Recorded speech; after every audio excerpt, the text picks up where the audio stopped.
Step two. Step two is pretty easy. It's placing the filters. So Ed, Colleen, why don't we place the filters? So we've got a skimmer box over here and a biological filter.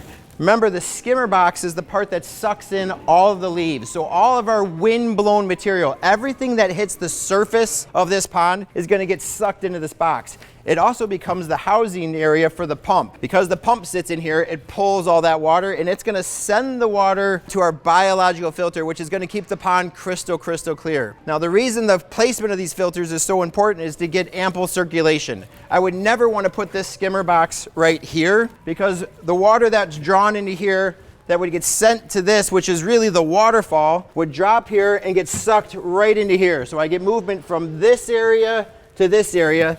This whole side of the pond becomes stagnant dead water. I really want to have this thing on the opposite side of the pond. With this pond, because we have this nice gentle curve in here, which will then be accentuated with a boulder that sits out in here, as that water comes out of our biological filter, drops into here, that water is going to push around this curved big boulder, peninsula if you will, move this way around and then come back into the skimmer box.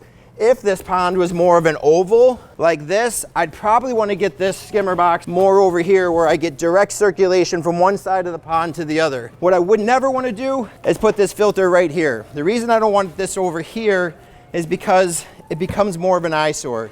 You get that plastic cover over the top, it's harder to hide right next to the patio. Over here, I've got plenty of room to camouflage this with landscape and stuff around this. Hopefully, those few little tricks makes it that much easier for you. Setting your biological filter, which is really also your waterfall. Biggest thing I can tell you guys is the mistakes I've seen made in the past. And the biggest mistake I've seen is people setting this too high or out of scale to the backyard. Remember, soil is gonna come all the way up to here, the very top of this. So if I set it this high, I need the soil from my pond to come this high and then fan out gently as far as I can possibly take it. What most people do is they set this too high and their soil does this. Or I've even seen people stack boulders to help hide this. Now we have more of a volcano spewing water out of the top of it than a natural looking waterfall. We're actually gonna take this thing down and probably drop it to about here, which is gonna give us roughly about a 14-inch high waterfall. You're gonna be amazed at how large a 14-inch high waterfall looks in a flat backyard.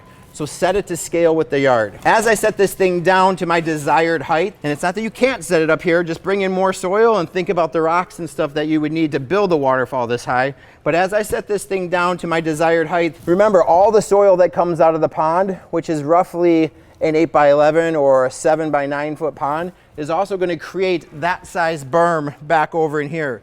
So when laying out your pond, think about how much space you're actually gonna use for your landscape, the berm, and everything else. We're gonna get this thing set, dig this down a little bit, and then we're gonna come into some of the plumbing things that need to happen on the back side of this.